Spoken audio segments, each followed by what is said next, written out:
ओम गुरुर्ब्रह्मा गुरुविष्णुः गुरुर्देवो महेश्वरः गुरुरेव परं ब्रह्म तस्मै श्रीगुरवे नमः। श्रीशैलेशदयापात्रं दीपत्यार्निगुणार्णवम् यतीन्द्रप्रवणं वन्दे रम्यजामातरं मुनिं लक्ष्मीनाथसमारम्भां नादयाम्यामुनमध्यमाम् अस्मदाचार्यपर्यन्तां वन्दे गुरुपरम्पराम्। यो नित्यमच्युतपदाम्बुजयुग्मरुग्मव्यामोगतस्तैतराणि तृणाय मेने अस्मद्गुरोर्भगवतोऽस्य दयैकसिन्धोः रामानुजस्य शरणौ शरणं प्रपद्ये। मातापिता युवतयस्तनया विभूतिसद्भं यदेन नियमेन मदन्वयानाम् आद्यस्ति नः कुलपतेर्वकुलाभिरामं श्रीमत्तदङ्घ्रियुगलं प्रणमामि मूर्ध्ना। भूतं सरश्च मगधाग्भयपट्टनाथ श्रीभक्तिसागरकुलशेखरयोगिभागान् भक्ताङ्गुरेव परकालयतीन्द्रमिश्रां श्रीमत्पराङ्कुशमणिं प्रणतोऽस्मि नित्यम्। कूजन्तं राम रामेति मधुरं मधुराक्षरम् आरुह्यकविताशाखां वन्दे वाल्मीकिकोकिलम्। मनोजवं मारुततुल्यवेगं जितेन्द्रियं बुद्धिमतां वरिष्ठं वातात्मजं वानरयूथमुख्यं श्रीरामदूतं शिरसा नमामि। ஸ்ரீமத் வால்மீகி ராமாயணத்தில் அயோத்தியா காண்டத்தில் 8வது சர்க்கத்தில் பிரவேசிக்கின்றோம். ராமன் நாடை ஆள வேண்டும் என்று தசரத மகாராஜா ஆக்னியை பிறப்பிக்கின்றார். அது கேட்டு நாடு நகரம் எங்கும் சந்தோஷமாக கோலாகலமாக இருக்கும் சமயத்தில் கூனி குப்ஜா என்னும் மந்தரை கூனி அவள் அங்கே இருக்கக்கூடிய மக்களை கேட்கின்றார்கள். அதன் மூலமாக ராமனுக்கு நாளை பட்டாபிஷேகம் என்னும் செய்தியை உணர்ந்து உடனே கைகேயிடம் கையில் கொல்லிக்கட்டையை தாங்கிக் கொண்டு நேராக கைகேயி இருக்கக்கூடிய அந்த புறத்துக்கு செல்கின்றாள். அங்க போய் சொல்றா, உத்திஷ்ட மூடே அப்படின்றா. ஏ மூடே கெட்டப் அப்படின்றா. ராமருக்கு நாளைக்கு பட்டாபிஷேகமா அப்படின்ன உடனே கைகேயி மனம் ரொம்ப சந்தோஷப்பட்டு சொல்றா, என் மகன் ராமனுக்கா அப்படின்றா. ராமேவா பரதேவ அகம் விசேஷம் நோபலபியதே, எனக்கு ராமனுக்கும் பரதனுக்கும் விசேஷம் இல்லடி அப்படின்றா. அந்த இடத்துல நம்ம விட்டோம். இது பியூட்டிஃபுல்லா கம்பநாட்டாழ்வார் சொல்றா, கைகேயி கூனியை மறுத்தல். ஏண்டி இப்படிலாம் பண்ற நீ? யாரா இருந்தாலும் உடனே கைகேய மனசை மாற்றணுன்றதுக்காக கூனி என்ன பண்றா, அப்படியே இது சொல்றா, நாளையிலேருந்து உனக்கு 10 பாத்திரம் தைக்க தெரியுமாடி அப்படின்னா. கைகேயி சொன்னா, எனக்கு தெரியாதே அப்படின்னா. அதுக்கு தான் நமக்கு தான் தசரத மகாராஜா அழகா வேலையாட்களை எல்லாம் வைத்திருக்கின்றாரடி அப்படின்னா. அதெல்லாம் பரவாயில்ல, ஆனால் நாளைக்கு ராமனுக்கு பட்டாபிஷேகம் வந்துருச்சுன்னா கௌசல்யா என்ன பண்ணுவா, கைகேயி இனிமேல் நீ தான் 10 பாத்திரம் தான் தைக்கணும், எல்லா துணிமணிகள்லையும் நீதமாக துவைச்சு கொடுக்கணும் அப்படின்டுவா, அதெல்லாம் தெரிஞ்சுக்கோடி அப்படின்னா. உடனே கைகேயி கேட்டா, என்னடி நீ சொல்ற, ஏண்டி என் ராமனுக்கு நீ பட்டாபிஷேகம் பண்ணக்கூடாது, நீ இப்படிலாம் கெட்ட வார்த்தைகள் எல்லாம் பேசுகின்றாய் அப்படின்றா. அதுக்கு பியூட்டிஃபுல்லா அவ ஒரு சுவாரஸ்யமா சொல்லுவார் என் குருநாதர். மந்தரா கேட்கிறா, அவனுக்கு என்ன தகுதி இருக்கின்றது, எப்படி அவன் யுவராஜனாக வேண்டும் ஆக முடியும் அப்படின்னா. உடனே கைகேயி சொன்னான், பரசுராமர் கர்வம் தீத்தவண்டி. பரசுராமனுடைய கர்வத்தை தீத்துட்டா நமக்கு அதுல என்னடி இருக்கு, நமக்கு என்ன பயன் அப்படின்ற. உடனே கைகேயி சொல்றா, நம்மை எல்லாம் அவன் காத்த வண்டி. புத்திரகாமேஷ்டி யாகம் செய்து குழந்தைகளே இல்லைன்னு தசரத மகாராஜா கஷ்டப்பட்டு இருக்கும்போது என் வயிற்றுல குழந்தையா பிறந்தானே. கைகேயி சொல்றா, ஏன் அவ குழந்தையா அவனுக்கு பிறக்கல, கௌசல்யாவுக்கு தான் பிறந்தா, ஆனா தன் குழந்தையா அவ ராமனை பார்க்குறா. அதனால சொல்றா, நான் எனக்கு குழந்தை இல்லைன்னும் போது அவன் தாண்டி குழந்தையா பிறந்தான், நான் மலடி இல்லை அப்படின்னு சொல்லி எனக்கு அம்மா அப்படின்ற தாய் ஸ்தானத்தையே கொடுத்தவன் அவன் தாண்டி. நம்மை எல்லாம் அவன் காத்த வண்டி. புண்ணா தரகாத்த திராயதே இது புத்திரக. அப்படி புத்திரசோகம் இல்லாம தசரத மகாராஜாவுக்கும் நானும் ஒரு அன்னை அப்படின்ற ஒரு பாக்கியத்தை கொடுத்தவன் ஸ்ரீராமச்சந்திர பிரபுடி.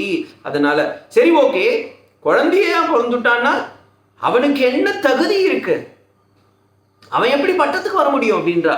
உடனே பட்டம் கேட்ட ஏத்த வண்டி, ஆமாண்டி அவன் தானே மூத்த புள்ள தானே அரசனை ஏறணும், அதனால சொல்றேன்டி அப்படின்னா. அப்படி பட்டம் கட்டுறதுக்கு ஏத்தனா அவனுக்கு என்ன தகுதி இருக்கு? எப்படி அவளுக்கு பட்டம் கட்ட முடியும்?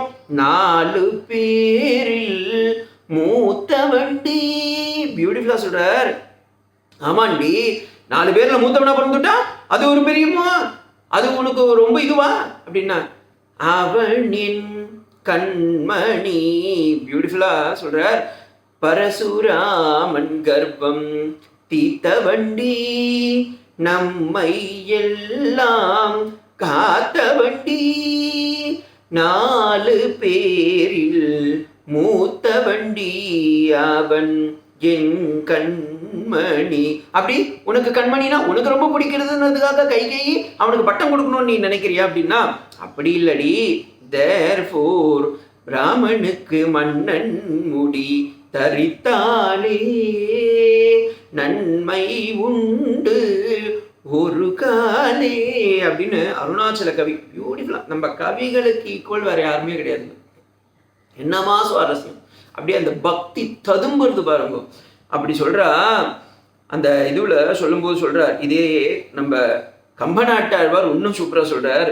கைகேயி கூனியை பார்த்து மறுக்கிறா. எப்படி மறுக்கிறான்னா, பராவர அருள் புதல்வரை வயக்கும் யாவரும் உராவரும் அருள் உயரும் துயரை விட்டுருதி காண்பாரால் விராவரும் அருள் புவிக்கெல்லாம் வேதமே அன ராமனை பயந்த எனக்கு என்ன இடர் உண்டு, எனக்கு என்னடி கஷ்டம் வரப்போகுது அப்படின்றார். உடனே கைகை சொல்றா, அடிப்பாவி ராமன் நாட்டு மந்திரம் சொல்றா கைகை கிட்ட, ராமனுக்கு நாட்டை கொடுக்கறதுனாலேயே உனக்கு பெரிய பழி வர போறதுடி, உனக்கு ரொம்ப கஷ்டம் வர போறதுடி அப்படின்ன உடனே அவ சொல்றா, புனி முதல்ல நீயே உனக்கு நல்லவ கிடையாதுரி. இது எல்லாருக்கும் தெரிஞ்ச ஸ்லோகம், பியூட்டிஃபுல்லான ஸ்லோகம் பாருங்க. அந்த கைகையோடைய அந்த மனசை பாருங்கோ.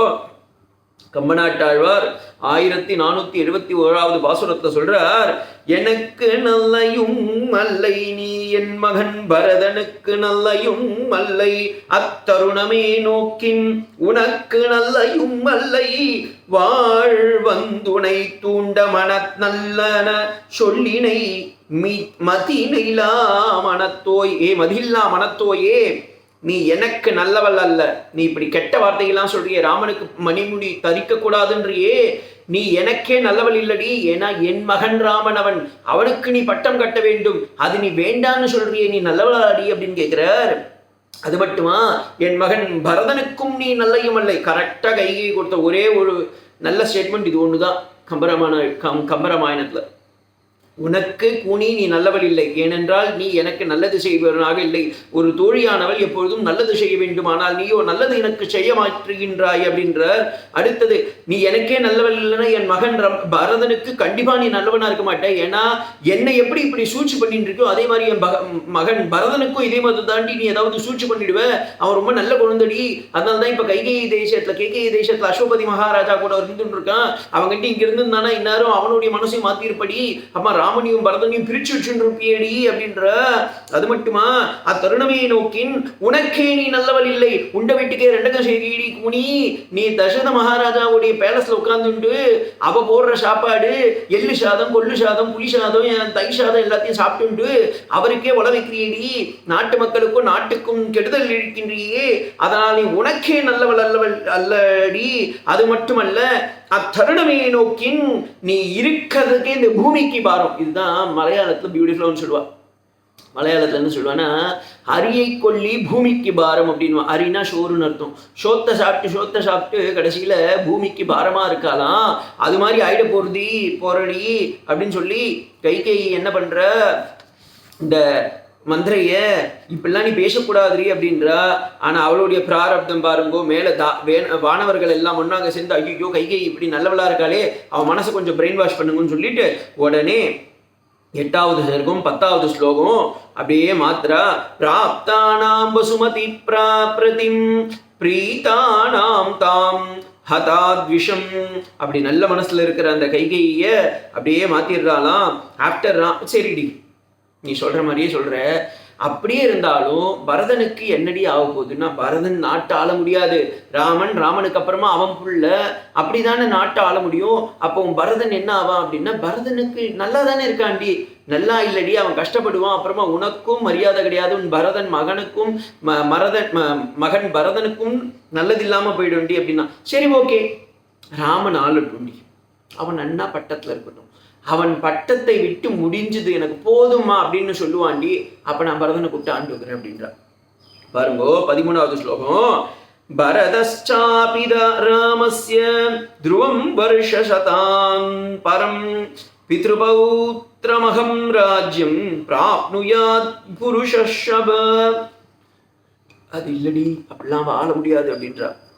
கூனி ஒன்னு சொல்றா, don't change your idea, Bharathan தான் நாட்டை ஆளும் அப்படின்னு சொல்லி அவதான் முதல்ல இந்த இன்ஸ்டிகேஷன் பண்றா. பவிதா ராகவோ ராஜா ராகவஸ்ய சயப்சுதஹ ராஜவம்சஸ்து பரதஹ கைகேயி பரிஹாஸ்யதே. பரிஹாசனம் பண்றாளாம் கூனி. அடி பாவி, உனக்கு ராஜநீதி கூட தெரியலையேடி, ராமன் ஆளுவான், அதுக்கப்புறமா ராமருக்கும் சீதைக்கும் யாருன்னா குழந்தை பிறப்பா, அந்த குழந்தை தானடி அடுத்தது நாட்டாலும், அதுக்கப்புறமா அவன் குழந்தாலும், அதுக்கப்புறமா அவன் குழந்தாலும், தத் சுதகன்னு அப்படி ராமனுடைய வம்சம் ஆத்துன்னு இருக்கும். பரதன் என்ன பண்ணுவான், ராமனுடைய வம்சத்துல இருக்கவனுக்கெல்லாம் பாலிஷ் பண்ணிட்டு எல்லாம் இது பண்ணிட்டு சர்விங் வேலை பண்ணிட்டு இருப்பாண்டி, அதுக்கு தாண்டி உன் பரதன் இருக்க போறான் அப்படின்னு பரிபாலம் பண்றாலாம். ரொம்ப அந்த என்ன சொல்றேன்னா பரிஹாசம் பண்றா. அந்த பரிஹாசத்தையும் ரொம்ப அழகா சொல்றார் வால்மீகி மகரிஷி. தஸ்மாத் சிரேஷ்டம் ஹி கைகேயி ராஜ்யதந்திராணி பார்த்திவா. ஏ கைகேயி, இது தாண்டி நல்ல சமயம், இப்ப உன்னுடைய ராஜதந்திரத்தை நீ யூஸ் பண்ணணும்.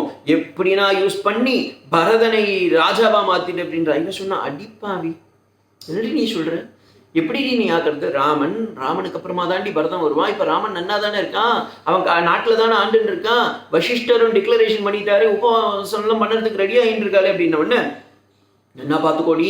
அப்படின்னு பார்த்தாலும் ராமருக்கு ரொம்ப பிடிச்சது யாருன்னா பரதன் கிடையாது, லக்ஷ்மணன் தான். ஏன்னா பரதன் எங்க இருக்கான், கைகேயி தேசத்துல 12 வருஷமா உட்காந்துட்டு இருக்கான். பரதனும் சத்ருக்கனும் இந்த நாட்டு மக்கள் மனசுலயே இல்லாம போயிட்டாடி. ஆனா அப்படி கிடையாது. இன்னைக்கும் அயோத்தியா நகரம் முழுக்க பார்த்தேன்னா ராமனையும் லக்ஷ்மணனையும் எல்லாரும் நல்லா தெரிஞ்சு வச்சுட்டு இருக்கா. இதனாலேயே சொல்றேன், மக்கள் மனசுல இன்னைக்கு ராமன் இருக்கான், லக்ஷ்மணன் இருக்கான், ஆனா பரதனும் சத்ருக்னும் இல்ல. அதனால உன்மகன் அவளுக்கு சத்ருக்னன் பத்தி ஒரு லீஸ் பாதர், பிகாஸ் அவளுடைய குழந்தை பரதன், காக்கைக்கு தன் குஞ்சு பொன் குஞ்சு, அதனால கண்டிப்பா அவளுக்கு அவ குழந்தை தான் இருக்கும். அதனால அவ சொல்றா, தஸ்மா அன்ன லக்ஷ்மணேன ராமஹ பாபம் கிஞ்சித் கரிஷ்யதி ராமஸ்து பரதே பாபம் குர்யாதீதி ந சம்சயः. இதுல ஒரு சம்சயம் இல்லடி. அப்படியே சப்போஸ் ராமனுக்கு இல்ல நம்ம ரொம்ப நாள் ஆண்டுட்டோம், எனக்கும் இந்த ராஜ்யபாரம்லாம் தேவையில்லை அப்படின்னு நினைச்சுட்டு சரி ஓகே இந்த அயோத்தியா வேற யாருக்குன்னா கொடுத்துடலான்னு நினைச்சா, அப்ப கூட என்ன பண்ணுவானா ராமன், லக்ஷ்மணனுக்கு கொடுப்பாண்டி, உன் மகன் பரதனுக்கு கொடுக்க மாட்டாண்டி அப்படின்னா உடனே மாத்திரா கைகேயிக்கு அப்படியே லேசா தட்டுச்சு. இது மாதிரி ஏதாவது நம்ம ஆளுங்கள்லாம் இப்படிதான் பண்ணுவா. இதுல இருந்து என்ன சுவாமி தெரிஞ்சுக்கிறது, ஆமா சுவாமி எனக்கு நல்லா தெரியும், 2 பொம்பளைங்க ஒன்னா சேர்ந்தா இப்படிதான் குடியும் கொடுத்தனமா இருக்கிற வீட்டெல்லாம் கெடுத்து விடுவா அப்படின்னுவா. அது கிடையாது. நம்ம மனசுலயும் பார்த்தீங்கன்னா இப்படிதான் எவனா ஒருத்தன் உருவாக்குவான். எல்லா ஸ்டூடெண்ட்ஸும் எல்லா மக்களும் நீங்க எல்லாமே அனுபவசாலிகள், வயோவிருத்தர்கள், ஞான விருத்தர்கள், சீல விருத்தர்கள், குணவிருத்தர்களாக தான் இருக்கின்றீர்கள். எல்லாரும் ஒரு காலத்துல பார்த்தீங்கன்னா எக்ஸாம் எழுதிருப்பேன், ஸ்கூலுக்கு போயிருப்பேன், படிச்சிருப்பேன். படிக்கிற சமயத்துல பார்த்தீங்கன்னா நம்ம ஒரு கொஷின் நன்னா வரும்னு சொல்லி ஃபுல்லா ப்ரிப்பேர் பண்ணிட்டு போவோம். ஆனா நம்ம ஸ்கூல் அந்த என்ட்ரன்ஸ்க்கு முன்னாடி வரைக்கும் பார்த்தீங்கன்னா அந்த புக்கை வச்சுட்டு என்ன புரட்டிகிட்டே இருப்போம் பாருங்க. அப்ப எவனோ ஒருத்தன் வருவான், நமக்குன்னு இருக்கிற உபகார சத்ருன்னுவா என் குருநாதர். அந்த மாதிரி ஒருத்தன் வருவான், வந்துட்டு என்ன சொல்லுவான், சுவாமி இதை படிச்சுட்டு இருக்கீங்களா, இந்த கொஷின் வராதுரா அப்படின்வா. ஐயோ இது வராதா, ஆமாண்டா கொஷின் பேப்பரை பத்தி எனக்கு ஆல்ரெடி எனக்கு ஒரு சீக்ரெட் லீக் ஆயிடுத்து, இந்த கொஷின் வராது, நம்ம எதை படிக்கலையோ அதை சொல்லுவான், அந்த கொஷின் வரும்டா கண்டிப்பான்னு. நம்மளும் என்ன பண்ணுவோம், உடனே அவன் தான் நமக்கு வந்து அசரீரியே. அந்த நேரத்தில் பகவானே காருண்யசீலனா அப்படியே பரம காருண்யத்தோடு வந்து நமக்கு கொடுத்துட்டு போனார் பாருங்க. அந்த அட்வைஸு பகவத்கீதையில கண்ணநம்பரான் அர்ஜுனனுக்கு 700 ஸ்லோகம் கொடுத்தான். அதெல்லாம் அர்ஜுனன் பார்த்தீங்கன்னா ஒன்றுமே கேட்கல. ஆனால் இது மாதிரி யாருன்னா உபகார சத்துரு கொடுப்பா பாருங்கோ, இது நம்ம என்ன பண்ணுவோம் பெருசாக நினச்சிட்டு உடனே நம்ம படிக்க வேண்டிய கொஷினை விட்டுட்டு அவன் சொன்னான் பாருங்கோ அந்த கொஷினை உட்காந்து மூச்சு முட்டை படிச்சுட்டு இருப்போம். கடைசியில் கொஷின் பேப்பர் எக்ஸாமினேஷன் ஆள் உள்ளார போயிடுவோம். போயிட்டு உள்ளார போய் பார்த்தா நம்ம ப்ரிப்பேர் பண்ணிட்டு இருந்தோம் பாருங்க அந்த கொஷின் தான் வந்திருக்கும்.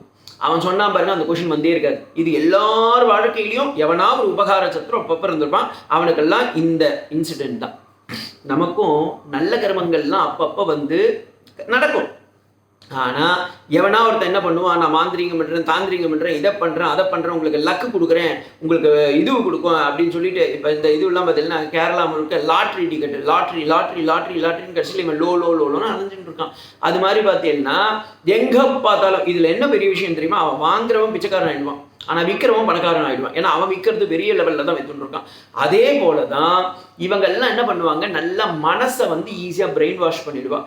இந்த வால்மீகி ராமாயணத்துல வந்து நம்ம கற்றுக்க வேண்டிய ஒரு மிகப்பெரிய விஷயம் என்னன்னா, யார் நமக்கு எதை செய்தாலும் பகவான் நமக்கு என்ன கொடுக்குறாரோ அதை ஏற்றுக்கணும். அதுக்குத்தான் பகவத்கீதையில அவ்வளோ அழகாக கண்ண நம்புறான்னு சொல்லியிருக்கான்.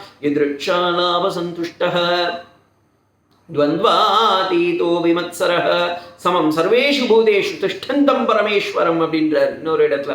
ஸோ எப்பவுமே இந்த மாதிரி யாரோ ஒருத்தன் சரி கூட தானே இருந்தா நல்ல தோழின்னு தானே நினைச்சேன், திரும்பவும் அவளை விட்டுட்டேனே, அவள் கேட்க பாருங்க நல்லா ஞாபகம் வச்சுக்கோங்க. தோழின்னு சொன்னால் நீங்கள் எங்கேயோ உங்கள் ஞாபகத்துக்கு போதும். அந்த தோழியெல்லாம் நான் பற்றி பேசிகிட்டு இருக்குல்ல, நான் பேசுறது கைகேயி அம்மாவுடைய தோழி, ஓகேங்களா? எந்த அம்மாவுடைய தோழியோ நான் பற்றி பேசலை.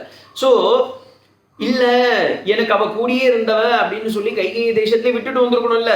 அவளை முதல்ல அயோத்தியாவுக்கு கூட்டுட்டு வந்தது தப்பு. ரெண்டாவது ராஜநீதிகள் எல்லாம் வந்து வயலேட் பண்ணுறதுக்கு ராஜமாதாவே ஆனாலும் கிடையாது. இன்னொன்று அவர் ராஜமாதாவே கிடையாது, கைகேயி கௌசல்யா தானே ராஜமாதா. அப்போ இவளுக்கு என்ன அர்ஹதை இருக்குது அப்படின்னா புத்திரவாக்கியம் புத்திர சோகம் இதுதான். இப்படி அதாவது ஒன்று களைச்சி விட்ருவா. அதுக்கப்புறமா பார்த்தீங்கன்னா நமக்கு தான் பிரச்சனை வரும். இதை சொல்லி வால்மீகி ராமாயணத்துலேருந்து சொல்கிறார். அப்போ அந்த கைகை என்ன பண்ணாலாம், அப்படியே அந்த கைகை கொஞ்சம் கொஞ்சமாக மனசை மாற ஆரம்பிச்சது. அதை உடனே புரிஞ்சுட்டா. இப்போதான் இந்த மாதிரி ஹிப்னாட்டிசம்னு இங்கிலீஷில் அப்படியே மனசை மாற்றி விட்டுருவா பாருங்க. அதில் வந்து மனத்தை குழப்புவதற்காகவே அவர் கம்மநாட்டை அவர் என்ன பண்ணுறார், அவருக்கு ஒரு பேர் கொடுத்துருக்கா மந்த்ரா அப்படின்றார். மந்திரம் போட்டு குழப்பிட்டாலாம். ஜப்படி வித்தை அப்படின்வா. அது மாதிரி பண்ணிட்டா. யதாஹி இது வந்து 8வது சர்க்கம் கடைசி ஸ்லோகம் பாருங்க.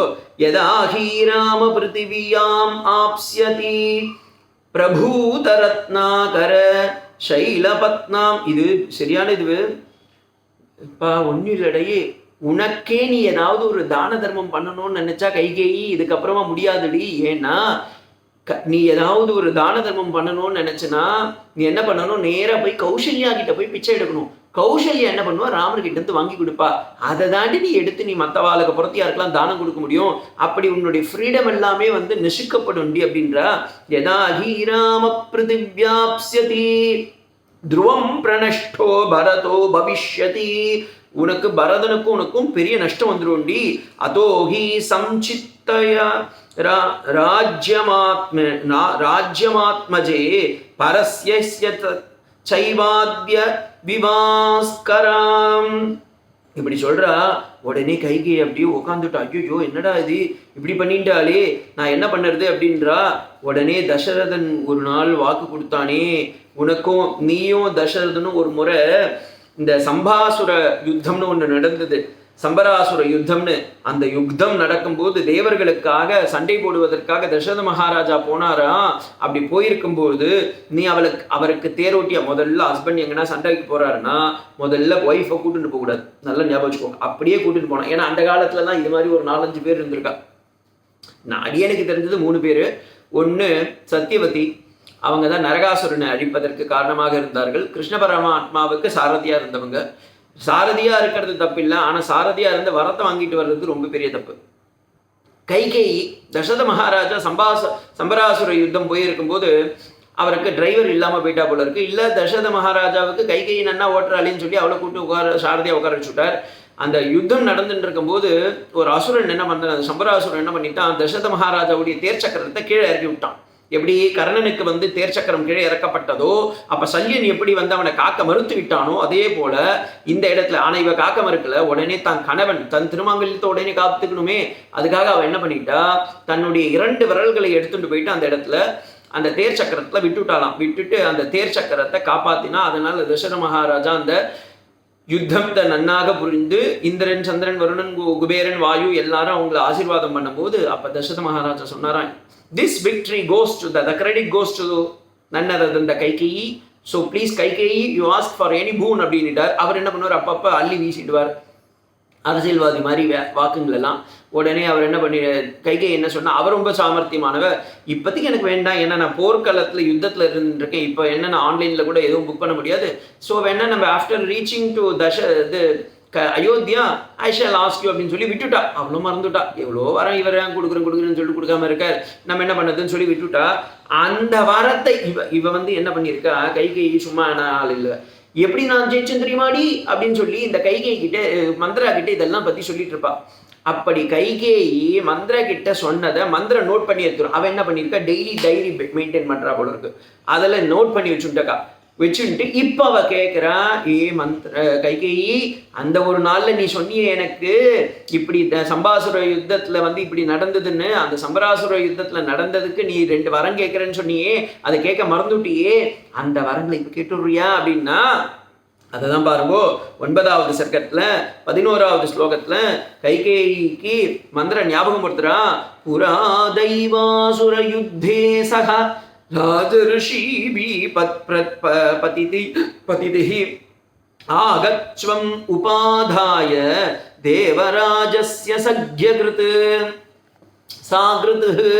அவர் தேவாசுர புறா ஒரு காலத்தில், முன்னொரு காலத்தில் தேவாசுர யுத்தத்தின் போது ராஜரிஷியாக இருக்கக்கூடியவர்கள் எல்லாம் கஷ்டப்படும் போது, அப்பொழுது உன்னுடைய கணவனான அந்த தசரத மகாராஜா போய் சண்டையிட்டாரே, அவர் சண்டை போடும் போது சம்பராயிதி அப்படின்னு ஒரு சம்பராசுரன் இதுல நீ என்ன பண்ண, அபபாக்ய த்வயா தேவி சங்கிராமான நஷ்டசேதசஹ தத்ராபி விவக்ஷத சஸ்திரை பதிதே ரக்ஷிதத்வயா. உன்னால் காக்கப்பட்ட அந்த தசரத மகாராஜா அந்த சம்பராசுர யுத்தத்தின் போது உனக்கு ஒரு வாக்கு கொடுத்தானே. 19வது ஸ்லோகம், அனபிக்ஞா ஹி அகம் தேவி துவயைவ கதிதா புரா அப்படின்னு சொல்லியிருக்கானே, உனக்கு பெரிய இது என்ன வேணாலும் கேட்டு வாங்கிக்கோடி அப்படின்னு சொன்னானே, அதை இப்படி கேள்வி அப்படின்றா. உடனே இவ கேட்டா, ஏண்டி நீ என்ன சொன்ன, ராமனுக்கு இந்த ராஜாங்கம் வேண்டாம், பரதனை எப்படின்னா ராஜாவாக்கிடுன்னு சொன்ன, இதுக்கும் அந்த சம்பராசுரத்துக்கும் ஃப்ளாஷ்பேக்குக்கும் என்னடி சம்பந்தம் அப்படின்னு கேட்டா, இருக்குடி கேளு, முழுசா கேளு, அப்ப நான் உனக்கு சொல்றேன் அப்படின்னு சொல்லிட்டு சொல்றா. அதை நீ இப்ப கேளுடி அப்படின்னு சொல்லி மந்திர என்ன பண்றா, கைகேயியோடைய மனசை அழகா இந்த 2 வரத்தை வாங்கிக்கொள், நன்னா பார்த்துக்கோங்க. 9வது சர்க்கம் 10வது ஸ்லோகத்தை சொல்றார். தௌ சத்யாச்சஸ்ய பர்த்தாரம் பரதஸ்ய அபிஷேச்சனம். இதை கேட்டவன முதல்ல பாருங்க, அவ என்ன கேட்கிறேன்னா, பரதனுக்கு பட்டாபிஷேகம் செய்ய வேண்டும் அப்படின்னு கைகேயி மனசு அப்படி என்னதான் இருந்தாலும் நான் பெற்ற பிள்ளையாயிற்று அப்படின்ற அந்த எண்ணத்தோடு சொல்றா. பிரவ்ரஜானம் ச ராமஸ்ய த்வம் வருஷாணி சதுர்தச. அதை எப்படி சொல்றா, 14 வருஷத்தை அவ பிரிச்சு போட்டு சொல்றான். ராமனை காட்டிற்கு செல்ல சொல், பரதனை ஆள வேண்டும், முதல் வருதமா பரதனை ஆள வேண்டும்னு சொல்லு அப்படின்றார். சதுர்தர்ஷி வருஷாணி, எத்தனை வருஷம், 14 வருஷம். ராமே பிரவ்ரஜானி தேவனம் பிரஜாபவா ஹஹஸ்தேன் கதஸ்தேன ஸ்திரஹ புத்திர பவிஷ்யதி அப்படின்னு உடனே இவன் சொல்ற, என்னடி சொல்ற, சரி ஓகே, நீ என் மகனை வந்து எப்படின்னா வந்து நல்ல ராஜாவாக்கிடணும், அயோத்தியாவுக்கு ராஜனா ஆக்கிடணும்னு நினைக்கிறது நீ வந்து தப்பு கிடையாது, அது வந்து நான் ஒத்துக்கிறேன். ஆனா ராமனை எதுக்கடி காட்டுக்கு அனுப்புற, ராமனை இங்கேயே இருக்கட்டும், பரதனை நாட்டு ஆள சொல்லிடலாம், அப்படி வேணா வச்சுக்கோடி அப்படின்றா. அட முட்டாள் கைகேயி, நான் சொல்றத கேளுடி அப்படின்றா. ஏன்னா உனக்கு ஒன்றும் தெரியலடி, நீ ரொம்ப குழந்தையா இருக்க அப்படின்னு சொல்லிட்டு கூனி சொல்றா. நீ என்ன பண்ணு, அப்ப அவளே பாருங்க ஐடியாவும் கொடுக்குறா. நீ எப்படி அதை கேட்கணும்னா தசரத மகாராஜா கிட்ட போய் கேளு இந்த வரத்தை. எப்படி கேட்கணும்னா 12வது ஸ்லோகத்துல சொல்றாரு, 9வது சர்க்கத்துல குரோதாகாரம் பிரவிஷ்ய. அந்த காலத்துல பாத்தீங்கன்னா ராஜா அங்க என்ன பண்ணிருக்கா, ராணி என்னைக்குன்னா ரொம்ப கோபமா இருந்தா, மூட் அப்செட் ஆயிருந்தா, அவன் என்ன பண்ணிடணும், குரோத பவனம்னு ஒண்ணு வச்சுட்டு இருக்கா. கோப பவனம்னு வச்சுக்கோங்க தமிழ். அதுக்குன்னே ஒரு இடம் வச்சிருக்காளாம். ராணி என்ன பண்ணுவா, அந்த இடத்துல போய் உட்காந்துருவா. அப்ப கோபம் முடிஞ்ச உடனே திரும்பி வருவா. அந்த குரோதாகாரம் பிரவிஷ்யத்ய அத்ய, இன்னைக்கே போய் அந்த இடத்துல போய் ஒளிஞ்சுக்கோடி அப்படின்றா. உடனே அவன் சொல்றான், ஏண்டி ஒளிஞ்சுக்கணும்னா தசரதன் கிட்ட இந்த மாதிரி ஒரு வாக்குறுதியை கேளுன்னு கம்பநாட்டார் சொல்றார். 1501வது ஸ்லோகத்துல கல்க அவிழ் கோதை கருத்து உணராத மன்னன் வெள்ளை நெடுஞ்சுடர் மின்னினன் மின்னனக்கான் உள்ளம் உவந்து செய்வான் ஒன்றும் லோபேன் வள்ளல் ராமன் உன் மைந்தன் மேலானை என்று அவன் சொல்வான். அந்த தசரதன் கொடுக்குற வாக்குறுதியை வாங்கி கோடி அப்படின்றான். அப்ப அந்த கூனி கொடுக்குற அட்வைஸ் என்னன்னா, இருவரத்தில் இவர் எப்படி சொல்றாருன்னா, வால்மீகி ராமாயணத்துல முதல்ல பரதனை நாட்டாள வேண்டும் என்று கேட்டு வாங்கிக்கொள். 2வது வரமாக ராமனை 14 வருடம், அவர் பிராங்கா சொல்லிட்டா 14 வருஷம் தாண்டி போயிட்டு வரணும், போயிட்டு வர சொல்லு அப்படின்னா. உடனே இதை கம்பநாட்டார் பார்த்தார், இது கொஞ்சம் கஷ்டமா இருக்கு அப்படின்னு சொல்லி கொஞ்சம் அப்படியே அந்த லேசா சொல்லுவா பாருங்க. இப்ப இந்த ஹாஸ்பிட்டல்லாம் போனேன்னு வச்சுக்கோங்களேன், அவ அப்படிதான் பண்ணுவா. சுவாமி என்ன ஆயிடுத்து, அவர் உயிரை எப்படின்னா நீங்க காப்பாத்திங்க அப்படின்னா உடனே டாக்டர் சொல்லுவார், கவலைப்படாதீங்க, நாங்கள் we are kept in ICU and he will be monitor for next 12 hours. அம்மா 24 hours ஆகும். 12 hours 24 hours ஆகி கடைசியில் அது 1 month ஆகும். கடைசியில் பார்த்தீங்கன்னா 1 week ஆகும். அதுக்கப்புறமா பார்த்தீங்கன்னா 1 month ஆகி கடைசியில் 1 year ஆகி பல கோடி வருடங்கள் தரித்து கடைசியில் அவங்களே சொல்லுவார், சுவாமி தயவு செஞ்சு எங்களுக்கு பண்ற ஒரே ஒரு உபகாரம் என்னன்னா, அந்த உயிரை பத்திரமா கைலாயத்துக்கோ வைகுண்டத்துக்கோ அமுச்சு வச்சுடுங்கோ, எங்களால பணம் கட்ட முடியாதுன்னும் போது அப்பா அவர் சொல்லுவா, he has already passed away few years before அப்படின்னு சொல்லி திருப்பி கொடுத்துருவா. அந்த மாதிரி தவண முறையில இவ கேட்க போறா பாருங்கோ. இருவரத்தில் ஒன்றாய் அரசு கொண்டு ராமனை பெருவனத்திடை 7 இருபருவங்கள்னா ஒரு பருவம்னது 7 வருஷம், இருபருவங்கள்னா 14 வருஷம், 14 வருஷங்கள் இருபருவங்கள் பொய்ந்தன திரிதரம் செய்தி ஒன்றினால் செழு நிலம் எல்லாம் ஒரு வகை வழிபடும் உன் மகற்கு உபாயம் இது என்றால் அப்படின்னார் கம்பநாட்டாழ்வார். அதிலேயே 1504வது பாசுரத்துல கைகேயி கேட்ட 2 வரங்கள் என்ன அப்படின்றத அழகா சொல்றார். 7 வரங்கள் 2இல் ஒன்றினாய் என் செய் அரசால சீதை கேள்வன் ஒன்றால் போய் வனம் ஆள்வது என புகழ்ந்து நின்றால். இந்த இடத்துல கம்பநாட்டார் சொல்லிட்டார், ராமனை நான் எப்படி காட்டுக்கு போகணும் அப்படின்னு கைகேயி மூலமா சொல்லுது. அதுக்கு கூட எனக்கு மனசு திடம் இல்லையேன்னு சொல்லி கம்பநாட்டார் என்ன பண்ணிட்டார், பரதன் நாட்டை ஆள வேண்டும், ராமன் காட்டை ஆள வேண்டும், அதற்காக நான் வரம் கேட்கின்றேன். ஏன்னா ராமனை காட்டிற்கு போய் துன்பப்படு என்று நான் சொல்வதற்கு எனக்கு தகுதி இல்லை அப்படின்றதுக்காக அந்த கம்பநாட்டாழ்வாருடைய காருண்யத்தை அந்த இடத்துல காமிக்கிறார் பாருங்கோ. என் அரசு ஆள்வது சீதை கேள்வன் ஒன்றாய் போய் வனமாள்வது என்று புகழ்ந்து நின்றால் தீயனை ஆவிலும் சிறந்த தீயால். இதை சொல்றார் கம்பநாட்டாழ்வார். இந்த இடத்துல தான் கம்பநாட்டாழ்வார் கைகேயியை ஒரு திட்டுறார். தீயவை ஆவிலும் சிறந்த தீயால், which is very very poison and he is the poison of the poison. அப்படி பாய்சனஸ்ட் பாய்சன் ஒன்றும் இருக்கான்னு எனக்கு தெரியல, அப்படி ஒரு இங்கிலீஷ் பிரயோகம். ஆனா அவர் பிரதம் பண்ற அப்படிதான் சொல்றார். அந்த குழந்தைக்கு இத வால்மீகி மகரிஷி எப்படி சொல்றாருன்னா, 14 வருஷங்கள் எப்படி போகணும் அப்படின்றத பியூட்டிஃபுல்லா சொல்லிடுறார். சதுர்தர்ஷி வருஷாணி ராமே பிரவ்ரஜிதே வனம் ரூட ரூட தஷ்ச கிருதமூலஸ்ச சேஷம் ஸ்நாஸ்யதி தே சுதः ராம பிரவ்ரஜனம் சைவ தேவீயா ச பவதத்தம் வர ஏவம் சித்யதி புத்ரஸ்ய சர்வார்த்தாஸ்ய தவ பாமினி. ஏ பாமினி அப்படின்னு கூனி அந்த கைகையை பார்த்து சொல்றா, இந்த மாதிரி நீ ஒரு வரத்தை கேட்டு வாங்கி கொள்ளடி அப்படின்றா. உடனே கைகை என்ன பண்றா, அதே போல அந்த கோபவனத்திற்கு செல்கின்றாள். தன்னுடைய நகை ஆபரணங்களை எல்லாம் கழண்டு விடுகின்றாள். கருப்பு துணி போட்டுக்கிறாளாம். அந்த கூந்தலை எல்லாம் அவிழ்த்து போட்டுட்டா. தரையில படுத்துட்டு இருக்காளாம். வால்மீகி ராமாயணத்துல சொல்றார், அவ தரையில படுத்துட்டு இருக்காளாம். உடனே கூனி என்ன பண்ணாலும் ஒளிஞ்சின்று அப்படியே பார்த்துட்டே இருக்காளாம். இப்ப தசரத மகாராஜா என்ன பண்றார், அரசாங்கத்தை விட்டுட்டு அரசவையெல்லாம் விட்டுட்டு இந்த ராமனுக்கு நாளை பட்டாபிஷேகம் என்னும் நிகழ்ச்சியை நாம் முதலில் யாருக்கு சொல்லணும், என் மகன் ராமனின் பட்டாபிஷேகத்தை கைகேயிக்குத்தானே சொல்ல வேண்டும்னு சொல்லி ஓடி வரார். நாளைக்கு என்ன நடக்க போறதுன்றத நம்ம மண்டே அன்னைக்கு பார்க்கலாம். ஸ்ரீராம ராம ராமேதி ரமே ராமே மனோரமே சகஸ்ரநாம தத்துல்யம் ராமநாம பரம்.